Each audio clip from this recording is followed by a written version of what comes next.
Hello दोस्तों, स्वागत है आपका हमारे YouTube channel short GK trick पे। तो दोस्तों, अभी हाल ही में कोल इंडिया लिमिटेड में कुछ वैकेंसी निकली हुई है इंजीनियरिंग छात्रों के लिए। तो चलिए आज हम देखते हैं कि कितनी वैकेंसी निकली हुई है, कब तक इसकी डेट है फॉर्म भरने की और क्या क्या योग्यताएँ मांगी गई हैं। तो चलिए शुरू करते हैं।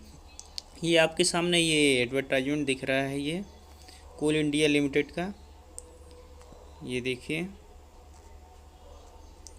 अब इसमें देखिए बताया गया है कि माइनिंग पे निकली हुई है, सिविल इंजीनियरिंग के लिए है, इलेक्ट्रॉनिक्स एंड टेली कम्युनिकेशन और सिस्टम एंड ईडीपी के लिए। ये पोस्ट कोड दिया हुआ है, ये इधर आपकी अगर आप देखेंगे तो ये वैकेंसी दी हुई है। देखिए ये है वैकेंसी। ठीक है दोस्तों, कितनी है? माइनिंग पे है आपकी 699, सिविल पे है 160, इलेक्ट्रॉनिक्स एंड टेली कम्युनिकेशन पे है 124 और सिस्टम एंड ईडीपी पे है 67 पोस्ट। दोस्तों जो इसकी डेट है, ये देखिए, जो इसकी रजिस्ट्रेशन की डेट है वो 23/6/2022 है 10 बजे से, और ऑनलाइन सबमिशन डेट है 22/7/2022, मतलब 22 जुलाई को लास्ट डेट है इसकी। चलिए अब देख लेते हैं, इसके नोट्स में देख लेते हैं। नोट में क्या लिखा है कि आपको फॉर्म कहाँ जाके भरना पड़ेगा, www.coalindia.in पे। क्वालिफ़िकेशन एंड एलिजिबिलिटी क्राइटेरिया देख लेते हैं। देखिए क्वालिफ़िकेशन में क्या बोला है ये, कि इसको चाहिए माइनिंग में बीटेक बीएससी या फिर उससे related branch of engineering with minimum 60% of marks. 60% marks होना चाहिए कम से कम। Mining, civil engineering, electronic communication, इन तीनों में बीटेक डिग्री चाहिए उन्हें। फिर आपका आता है system and EDP, code number 14। इसमें भी बीटेक हो या फिर बीएससी इन कंप्यूटर हो, कंप्यूटर साइंस हो, कंप्यूटर इंजीनियरिंग, आईटी अथवा एमसीएम हो, विथ मिनिमम 60% मार्क्स पे होना चाहिए। अब देखिए नोट्स क्या लिखा हुआ है, कि जैसे अभी ऊपर आप देख रहे थे कि 60% मार्क कम से कम होना चाहिए आपका फाइनल एग्ज़ाम में, लेकिन अगर आप एससी और एसटी कैंडिडेट या फिर आप दिव्यांग कैंडिडेट हैं तो आपको 5% की छूट मिलेगी, यानी आपका 55% सीजीपीए रहेगा तो भी चलेगा।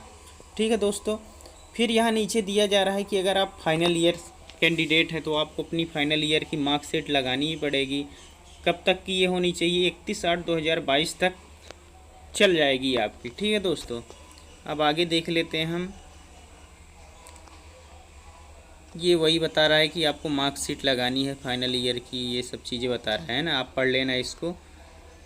बाकी क्लैरिफिकेशन में क्या दिया हुआ है, ये बताया हुआ है कि सिविल इंजीनियरिंग में क्या क्या एलिजिबल रहेगा, क्या क्या एलिजिबल नहीं रहेगा। जैसे लिखा है not eligible branches civil engineering में। सिविल इंजीनियरिंग में कौन सी ब्रांचेस एलिजिबल नहीं है?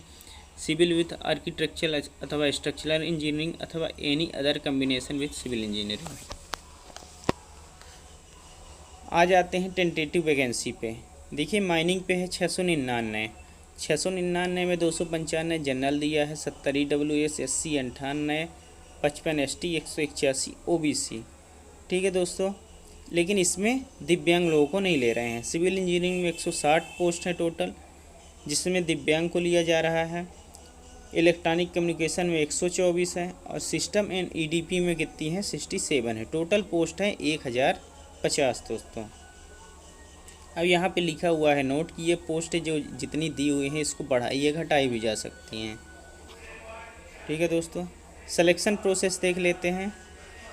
सिलेक्शन प्रोसेस में क्या बोल रहा है ये, कि आपको गेट 2022 का, जो गेट का 2022 का आपका स्कोर कार्ड है वो होना चाहिए। ऐसा नहीं कि कोई भी भर सकता है, आपके पास गेट का स्कोर कार्ड ज़रूर होना चाहिए 2022 वाला। ठीक है, उसके बेसिस पे आपको क्या किया जाएगा, सेलेक्ट किया जाएगा, है ना। आपको अपना ये डॉक्यूमेंट कहाँ भेजना पड़ेगा, आपको कैसे आएगा, कैसे पता चलेगा कि मेरा हुआ कि नहीं हुआ? तो आपको आपके मेल पे कोल इंडिया लिमिटेड की तरफ से भेज दिया जाएगा कि आपकी ज्वाइनिंग इतनी तारीख को है, अब है, जैसे अगर आप सेलेक्ट होते हैं तब। एप्लीकेशन फ़ीस क्या है? ये एप्लीकेशन फ़ीस आपकी दी हुई है, कि ये सामने जैसे दिखा रहा है, तो आप इसको पढ़ लेना क्या फ़ीस इस पे लग रही है। अब देख लेते हैं अपर एज लिमिट की। अपर एज इसकी लिमिट क्या है? 30 ईयर है।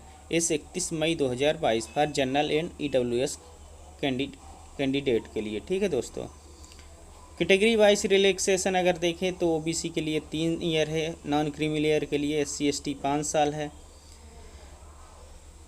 और अगर हम देखें कि जो दिव्यांग लोग हैं उसमें जनरल में 10 साल है, ओबीसी में है 13 साल, SC SC ST में है 15 साल।